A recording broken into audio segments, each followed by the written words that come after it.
Good afternoon, everyone. Thank you for your patience. And thank you so much for being here. We have a really special treat for you today, a little bit different. A panel of guests that includes some of the cast members. How many do you guys have total? 26. So a few of the cast members of the Public Theater's groovy revival of Hair, the musical, and the director of the current production, Diane Paulus. And most significantly, one of its original creators of the 1967 original Public Theater, same company, production, Mr. Jim Rado. Or is it Rado? Rado? It's Rado. I say Rado. Okay. You say Rado, I say Rado. So I also want to introduce Ginny Gersten, and I'm going to have her tell her title and introduce the cast members. So. Hi, I'm Jenny. I'm the associate producer at the Public. Thank you, Rose. This is 4 members of our cast of Hair. All the way over on the right is Andrew Kober, and then Nicole Lewis. That's Caren Lyn Manuel, and to my right is Kacie Sheik. And there you go. Welcome, everyone. And I think, John, you're going to start it off with some key points. I'll let you. I had just some general questions that I want to start with, and then we'll look at a little bit more video. But obviously, since it's so great to have Jim here, and there's been a couple of productions that they tried to do a 1979 revival, I believe, and then there was that right? 1979? Yes, that was timed well.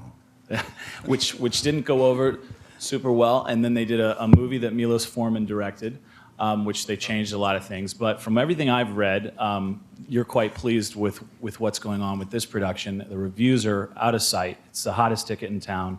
I've not seen it, but I know this gentleman in the blue shirt has seen it. Yeah. He says it's great. He loved it. Thanks for so I would just love to hear you, Jim, talk about some of the comparisons and some of the updates that you did with the show, and some of the challenges that was for you.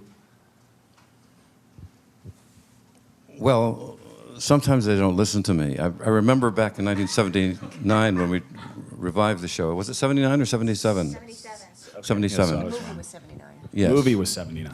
In 77, even though it was shortly after, 5 years after we had closed on Broadway, they wanted to recreate the show that had been on Broadway, and it was kind of a natural impulse. I could understand why, but to me, I kept saying, well, let's create it anew in a sense of letting it happen organically. Instead, the director was saying, what did we do here, babe? What did we do at this moment to recreate it? Anyway, that's history. That didn't really come alive, and there were people at that time in 77. I remember it was very hard to find people with long hair, men with long hair, at all. All the long hair had vanished from the planet, it seemed. But I think I read also that you guys used to go down, you would be in the village and just go, hey, see somebody with long hair, and do you sing, man? Somebody had the perfect look. We say, he's got to be in here. Excuse me, sir, do you sing? Most of the times they didn't. Most of the times they said they did. Then they would come in and sing for us, and they wouldn't have, just the right voice. But moving on to, through the intervening years, I've been working on the material, especially in the last 16 years or so. Actually, my partner who wrote the script with me, Jerome Ragney, died in 1991, but 3 years prior to that, we had begun working on the script. We looked at the script that Tams Whitmark, who's the agent that sends it out, was offering to people, and we said, this is just not the way, what we know Hair. We knew there were more elements to Hair that could be interesting and deeper that should be in the script. So we began assembling what we thought would be the perfect Hair script. Jerry, unfortunately, in that period passed away, but I've continued to work on, and in meeting Diane Paulus recently, about a year ago or so, we continued that work, and we came up with the script which harkens back to some of the very, very original material and some of the very original plot points, and we've tried to make a very organic piece of material, which is hair that is happening in Central Park right now, and I think it's very successful, and it's been borne out in the reviews, and I'm terribly, terribly thrilled about it, or wonderfully, wonderfully thrilled, I should say. It's awfully nice. And I'm so happy to have met Diane Paulus and to have been able to work with her, because she's been a great person to work with. We've become friends, and we can more or less express ourselves very freely to one another about what we like and what we don't like, and so forth, and compare notes and back and forth. So I'm very happy with everything that's in the show, and I think she is as well. Yeah, I'd love to hear from Diane. Diane's, I saw a previous show of hers, which was not hair. It was the Donkey Show, which you guys may have seen. It took place right over 26th Street or something. I don't know. 21st. 21st, okay. Yeah. Which is like an adaptation of Midsummer Night's Dream, and it was a lot of fun. That's been several years ago, but I'd love to hear what drew you to the piece, why you were interested, how you met Jim, and some of the challenges of, you're working with very famous landmark material that, was groundbreaking in a lot of ways, and so how some of the challenges for you to bring that to this generation. As we talked before, a lot of the cast are very young, so some of your challenges as a director to sort of, help them find their motivation for the piece or what have you in comparisons to today. Well, I had been doing some work with the Public Theater on some other material, and so I was developing a relationship with the theater, and then I got a phone call one day from the Public saying, we're thinking about reviving hair. Are you interested? And, there are just certain moments in your life when you have total clarity. And that phone call was one of them. It was like, absolutely, you don't understand. I'm a hair fanatic. It's my favorite musical of all times. I have to do this show. That led to a meeting with Jim. I actually never saw Hair live. I missed it on Broadway. I had never seen it done, at a college or community theater or regional theater. I really only knew the show through the music, which all of us know. I grew up on that album. I was singing the songs. I know every word of every song, by heart, just from when I was 9 years old, singing that album, singing along to the album. And I had seen the movie, but I hadn't seen it in a long time, so I came to the Public. And I had a meeting with Jim and Galt McDermott, who's the composer, and Jim had all these little notes written on a piece of newspaper that he just scrawled and cut out and took out of his pocket. And, we just talked. We talked about what the show meant, what it could be, what kind of life it should have. And I think it was so important to me to get it right.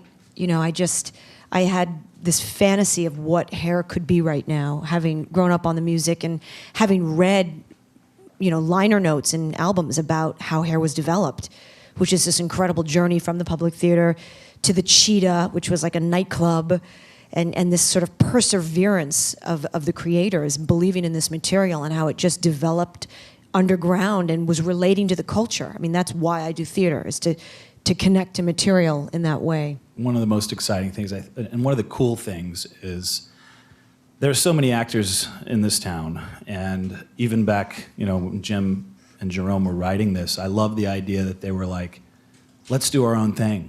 I mean, and this coming out of that is like such an example of like when you really have an idea for something. And I loved reading the story. I'm going to get to it in a minute because I want to hear from the cast, of course, but the story of how the nude scene, which is a very infamous part of the show, but how that came about. And I was wondering if you could share with them how that happened in Central Park and how you guys were inspired.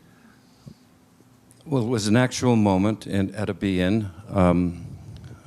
This was a kind of a political rally more than a real dress-up, costumey be-in, which a lot of them were when people came in different outrageous attire. As I recall, this was sort of more of people in everyday dress, whatever they were wearing, coming but congregating, about 10,000 people in up by Sheep's Meadow, which was not a chain linked in fence area. It was open area, open grassy area, and there was a little hollow of land there, and suddenly there was a commotion. There were 10,000 people, and we started moving toward the commotion. We saw that two guys had taken their clothes off and were just standing there completely naked.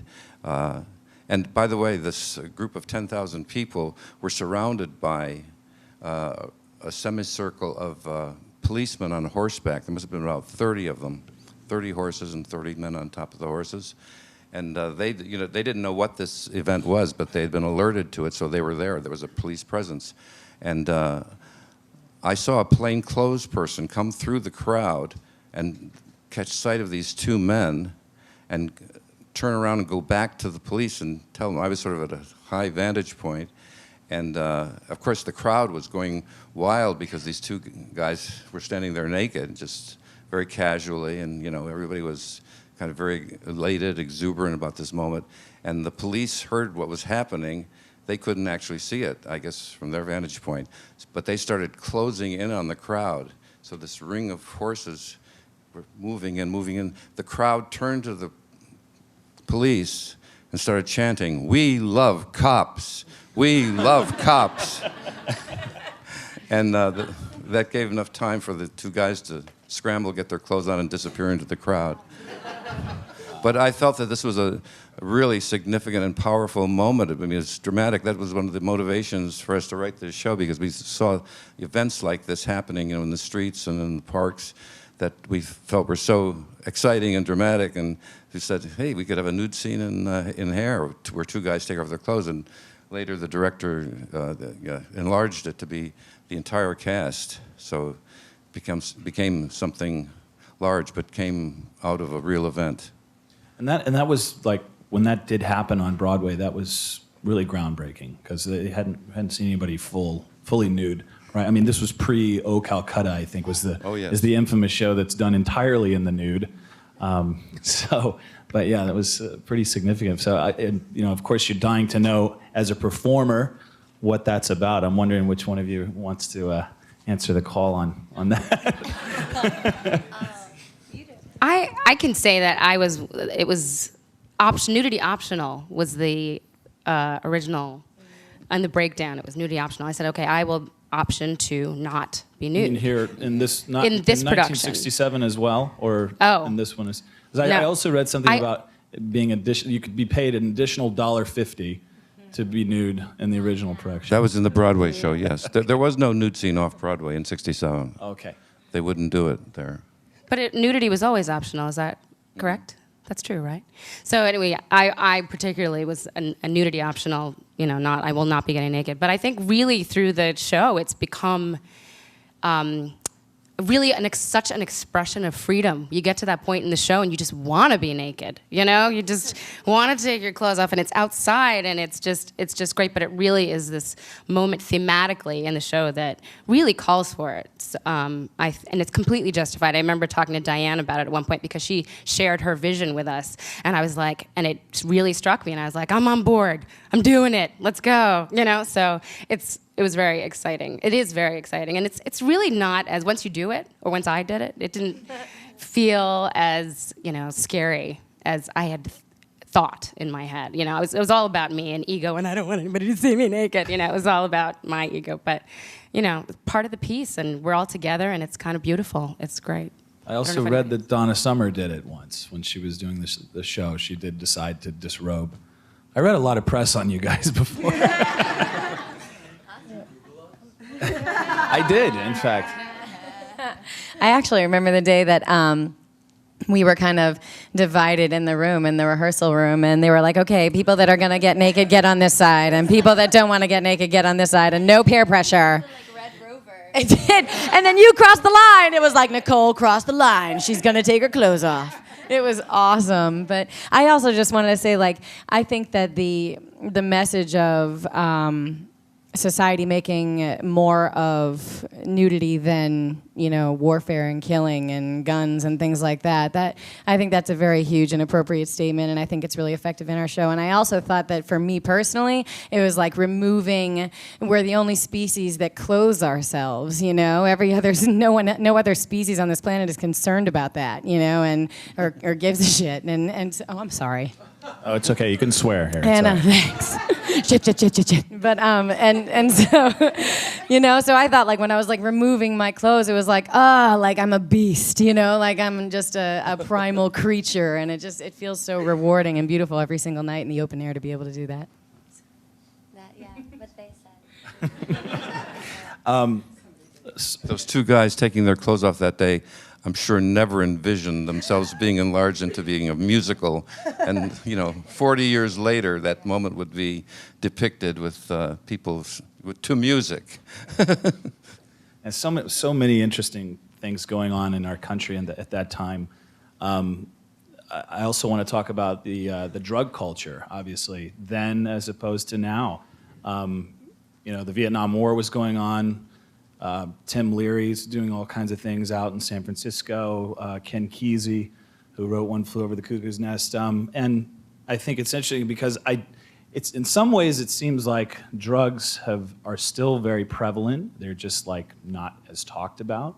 And I don't know if that is because the 60s finally died down and people started cracking down more on things. But I don't know, how do you guys feel as far as like drug culture in America and what, you know, this whole time period in the 60s sort of brought to light with this idea of, you know, turn on, tune in, drop out?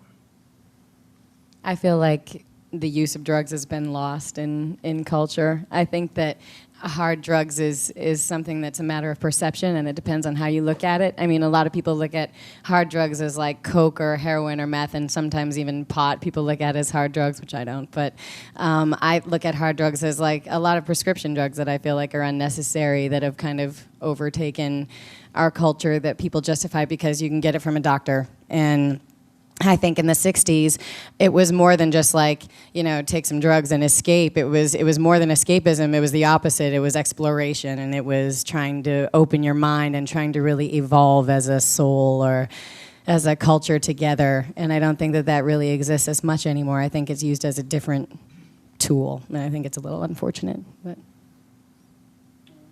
Yeah, it's a tough issue. I'd like to know myself, what are the popular drugs of today? Because I'm well, not let me sure.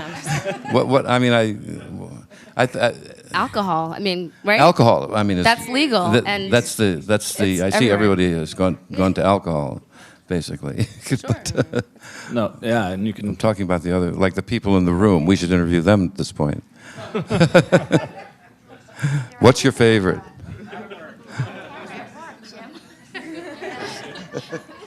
It is true, though. It's very interesting how you can. It seems like you don't watch. If you watch a news program in the morning, you're going to at least see 5 different advertisements for something you can be prescribed, and like we're over medicated now. But it's just a very interesting shift in the times. It's interesting you talk about that Timothy Leary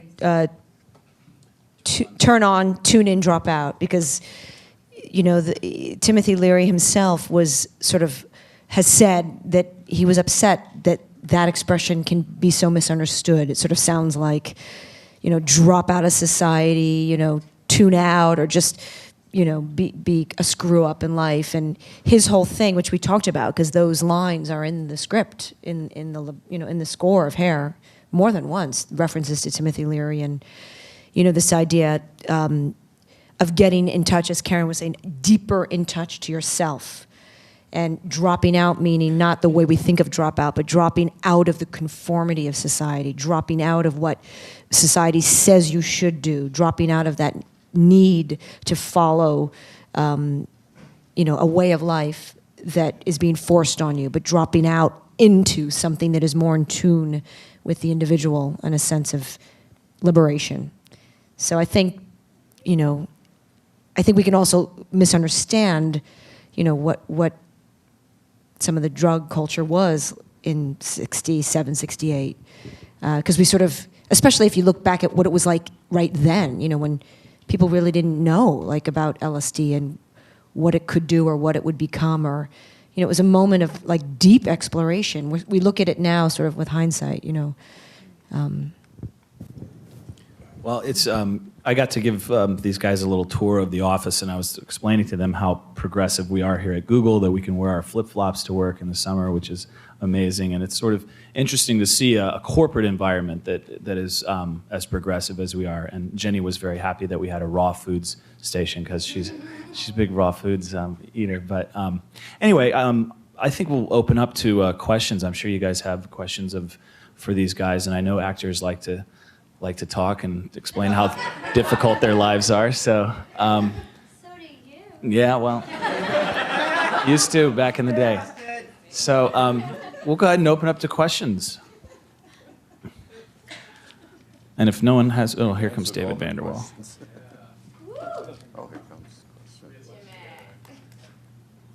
Is this thing on? It is. Not too long ago, actually just a couple of weeks ago, on the Discovery Channel, there was a documentary on the hippies. And having been just a little too young for that, I barely remember when LSD was made illegal. But anyway, and not because I was doing it, it just was too young for that. But anyway, they connected, back, it was a very ideal time. I wanted to be a hippie, I was too young. But, the environment, organic food, and all the individual freedoms and all this other stuff. And so they went through this 2-hour documentary, and at the end, they related Apple computers as being one of the biggest impacts of the me generation, the hippie movement, and so forth, because it was a taking of the power and the information out of the hands of authority and bringing it to the people. So they recognized the Apple II and then the eventual development of the internet as natural children, I should say, of the hippie movement. And I thought that was very unusual. You guys have any feel for that? I'm still trying to connect the dots on that. I kind of see it, that sort of democratization and freedom of information, but what do you think? I didn't hear it. I think that it's interesting. I think that a lot of what the hippie movement was about taking the ideas of many and sort of trying to find a voice together and saying, the way things are being run aren't necessarily the way that we feel things should be done, and we can do things our way. And giving that power to a generation really was, I think, a huge byproduct of what the hippie movement did. And I actually totally get that with the computers and the internet, because it really is. It's saying, this information is available. If you want to explore this, it's available to you. And it's not being forced on you, and it's not being shoved down your throat. It's there for the taking. And I think that was something that was so powerful about the hippies, is that it wasn't, you're going to do this. It wasn't, we're going to fight for this, or we're going to make you do that. It was, we believe this, and if you're into that, come believe it with us. We'll be in the park, and so yeah, I think that is interesting. Does anyone else have something? Well, welcome to the park. I guess just along those lines, it's, we have we do the protests where we have signs and buttons and, about each individual being able to speak freely. And I think the internet provides that. I mean, right now anyway, there's, there's freedom of expression, YouTube, and I don't know, am I allowed to say YouTube here? Are you guys connected? Oh, that's right. Okay, good, right. YouTube. You can really speak freely. So along those lines, I think it's very similar. We talk a lot about how everything is censored now with the war on TV, and there's a big part of the script about, he's seen on the war on TV, and it really looks great. And now that internet accessibility allows us to still see it. If you want to seek it out, you can YouTube it and see it, because it's not on our news channels and everyday life. So there, there's the knowledge, and seek and go find it yourself. Cool. So this question's a little more just biographical. I'm just always curious to know how people got to where they are and got to be involved with this production. So if you have any input on just like where you've come from as far as the crew, like the training that you've done, or were you found on the street? Like how did that happen for you for this production? I was wish we curious. were found on the street. That would be such a cool story. There were interesting situations. A girl was found like on her YouTube video at Porter last year. Yeah, I think that he saw her clip of her singing a Janis Joplin song and literally cast her from LA. I think like in a karaoke bar. Yeah, like someone maybe singing. she was Yeah. a little off her rocker, sitting on a couch somewhere, just singing. And I just auditioned through an appointment and met everyone and was overwhelmed and found this lucky possibility turned into this new story of ours and ecstatic about it. Yeah, I did. I auditioned. I actually missed all the auditions, and I joined the cast a little bit later. There was a production that was mostly everybody still the previous year at the Delacorte, and I got the honor of joining everyone later. And everyone was so open and beautiful, and it was quite an experience because they were like a solid tribe, and they just opened up and let me in, which was really nice. Caren was this amazing story because we were casting for Sheila, which is the role she plays, for this version this summer. And we saw hundreds of people. I mean, we went through open calls, video submissions, over, several weeks, and months of a search. And we had callbacks, we had, the 5 top candidates coming back again and again, looking at them, conferring, thinking. And it was the last day of auditions, and everybody had come in who we had seen 2 or 3 times, bringing them back, have them do it again, try the scene again. And then there was this one name at the very end, Caren Lyn Manuel, who we hadn't seen. And we were like, where did she come from? And the casting director said, well, it was right before the Tonys, and the dresser, she was having a fitting, because Caren was in Rent, she was having a fitting for the Tonys, and the dresser was like an assistant to our costume person, and they'd started talking about hair. And she said, oh my God, I'd love to get into audition for that. So this, assistant said, oh, well, they're auditioning. So she didn't have an agent at the time, because she was in Rent. Oh, she was. Oh. So literally, like it's just crazy when you hear these stories in the business. So by chance, through this assistant, giving her a tip, yeah, well, call them up. Maybe you can still get in.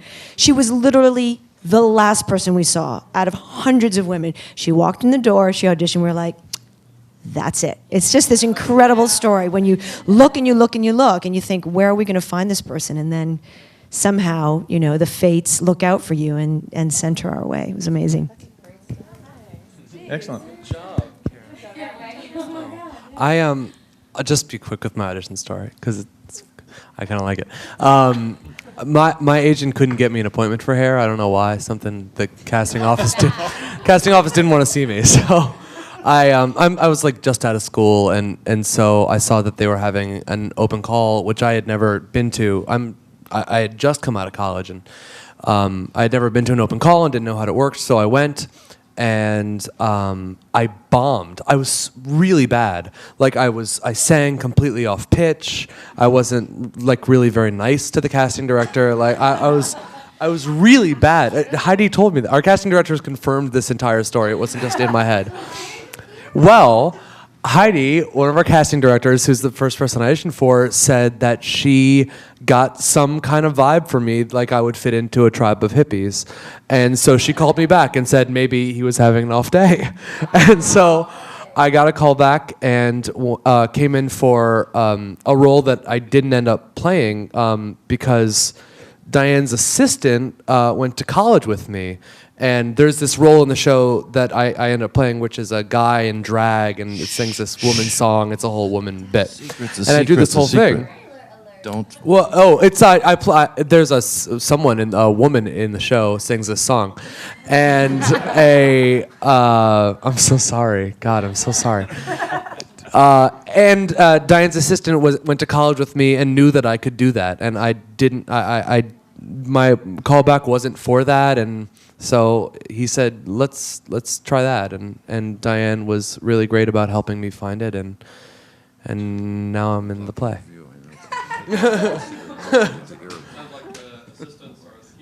Yeah, right? It's all about who you know.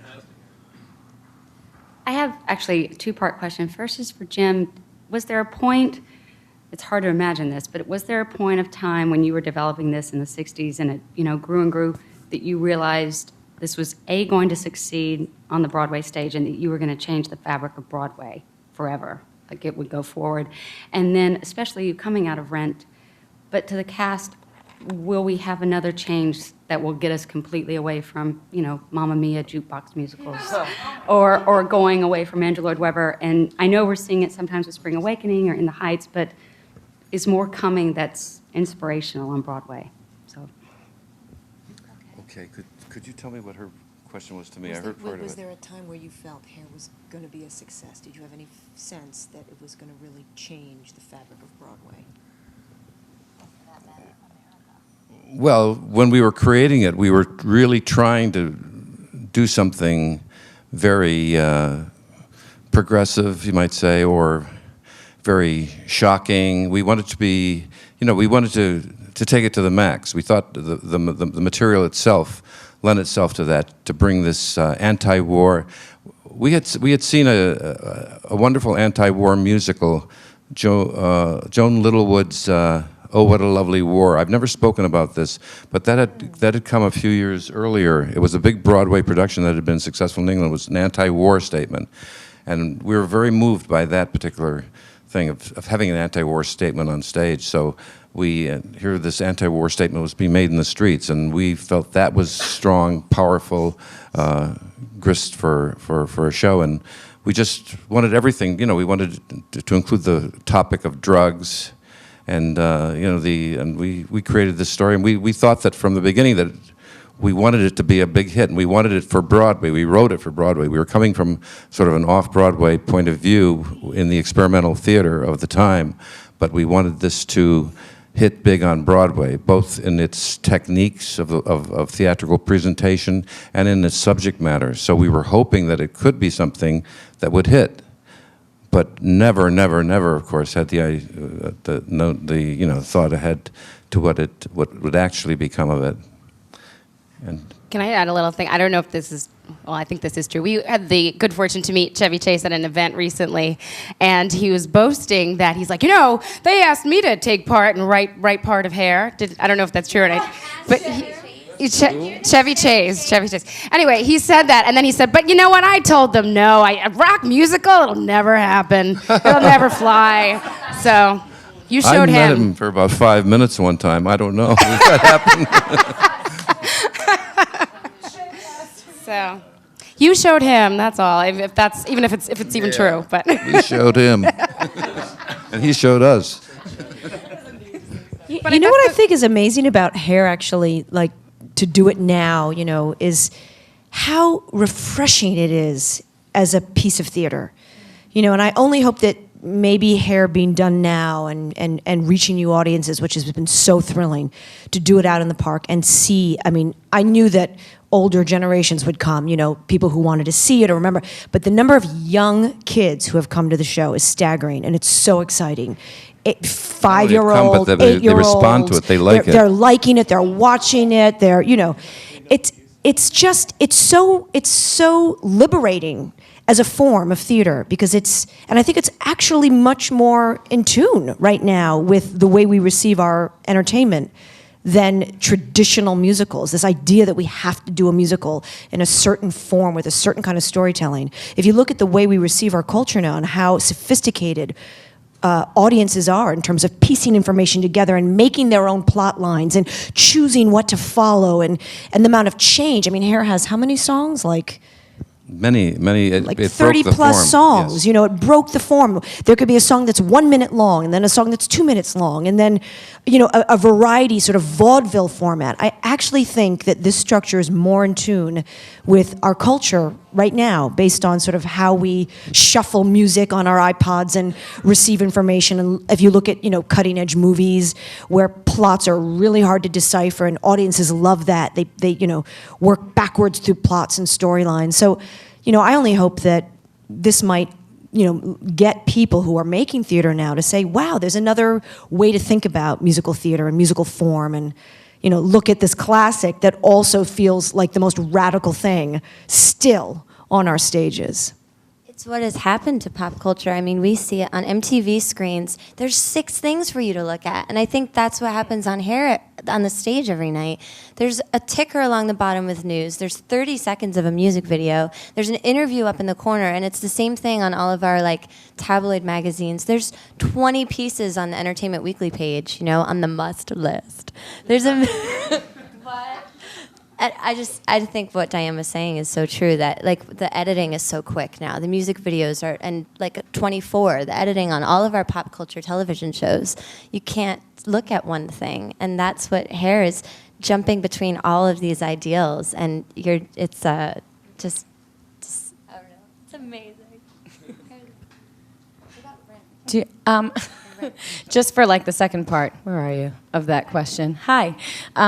For my own personal experience from coming from Rent, I actually was a little bit hesitant because Rent's also closing, and that's it's a very large part of my life and a very large part of the life of musical theater. And when I was making the decision to leave and to come do Hair, the director, Michael Greif, had a very long walk and talk with me around the Tony time, and he mentioned to me how affected Jonathan Larson, the writer of Rent, was, and how highly influenced he was by Hair, and how Michael Greif himself got his own start at the Public Theater, and he met Jonathan Larson and Victoria through people at the Public Theater, and it all just seemed it was just perfect. And the more I did Hair and got immersed in the rehearsal process, I'd, absorb things and be like, wow, this is like deja vu. I understand, the areas where Jonathan was so highly influenced. And I think that both musicals, not to compare them so much, but they both have very powerful messages that say that it is possible in musical theater to put on a performance that people have to use their brains and think, and they leave asking questions, and that's okay. You don't have to show up to a Broadway show and take your hat off and leave your brain in it, and then pick it up on your way out, just and that's fine. There's a place for that, There's a place for that in Broadway and in entertainment and everything. But I think that Hair right now and Hair then and every other production of Hair you could possibly reach has to have that drawing you in and interactivity that I think is also really popular and commanding now. I have a question as far as the state of Broadway. I would go to the theater a lot more if tickets weren't $190. It's a lot. We would too. And and especially as actors, you can't go and you can't afford to go and see what you need. It's part of your training to go and you know what's out there. As far as the state of theater in New York specifically, it's become kind of just like a rich person's thing that they can do. I'm wondering, you guys are doing this awesome, progressive, amazing revival of an incredible show. And it's free. And that's what's really cool about the public and has always been that way. Do you guys have any crusading ideas to get some theater, at least a student rate? Free on Broadway. Free on Broadway. Let's have our producer answer that question. Yeah, maybe Jenny wants to answer that. Jenny. I think the only way the show can have a future life in the commercial realm is if we are able to find ways to recreate the nonconformity of the piece and the nonconformity of what we've done in the park. So I don't have the answers yet, but I know that that's our mission. We were talking about this yesterday. And I think it's a must. And we have to do something. We have to make a radical act if and when we make a move. Start a line at 1 a.m. for a few free seats. I mean, it's starting already. Look what happened with Spring Awakening, having on-stage seats. It's starting. The kids want to see the shows, and they know. Everybody knows that we can't afford it. So by that effect trickling down, and the Passing Strangers coming to Broadway, and the young kids wanting to see this rock pop phenomenon that is starting again in a wave, and Hair's gonna maybe join right in with that and think outside the box. We hope so. It is, I can't see any shows. I can't go see anything. I don't know anyone that can afford to pay. I don't know anyone that can afford to pay $130 for a seat. the only way I get to see anything is if I have a friend in it who hooks us up, or if I know somebody who, or I wait in line at the lottery. That's what's so magical about what we're experiencing right now in the park, is we know that every person in that 1,800 seat theater is there because they really meant to be there. They waited in line, they got up in the middle of the night, and they sat around in the park, and they met people, and they read, and they talked, and they're there because they're making it their job that day to see Hair. It's not because they were part of a group sales trip from, Allentown, and it's not because they saw a cool looking ad on the Today Show. It's because they meant to be there seeing Hair that night, which is why our audiences have been so enthusiastic, and it can really never get old for us to do it, because it's 1,800 people who are so excited and passionate about seeing it and are there fully on purpose, not because their grandson got them tickets, We have time for one more question, and then nobody leave because we want to show you one more little clip from the show.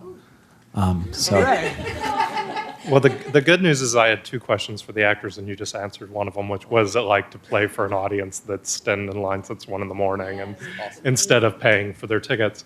So my second part of the question was, you get really involved with audience participation. You go out into the house and you interact with people, and then everybody's called on stage at the end to participate in a dance party with you. And I was wondering what that feels like, and if you have any funny stories about that. Because you must. I don't know if this is a funny story, but it was I had a great moment recently, because it's long, that little, after we've done 2 hours of a show, that little third act. You got to get your energy up to really make it happen. It's really exciting, and when you really respond to when you get people, it feels great. But I had this elderly woman who had a button on that said Granny Peace Brigade, and I went and grabbed her. I didn't see the button or anything, but I just felt and I went and grabbed her, brought her up on stage, and she would not let go of my hand for the entire thing. And she made me cry. She was so strong. She grabbed me and pulled me around and was so excited, by this show. And she was, I don't know, 80 maybe? She really was just so into it. And I felt this is why, and I brought tears to my eyes. I wanted to take her home. But, if for nothing else, that was a great moment. So thank you, Diane, for Act 3. I love it. We hope, go ahead, sorry. Just a really touching moment, and I didn't get to share it. Sometimes we tell stories at Notes and Half Hour, but there was a gentleman after the third act, after Curtain Call, and Dawn actually came and joined me for the moment. There was a gentleman in a suit and a tie, and his glasses were in his hand, and he was curled up in a ball on the stairs, on the 4th step up, and he was sobbing. And the ushers are volunteer young kids ushers, and a couple of them were standing there, didn't know how to take this. If he had fallen, we didn't understand. And he was sobbing, and I went over and just touched his back, because we don't know if they want us to talk to them or be with them.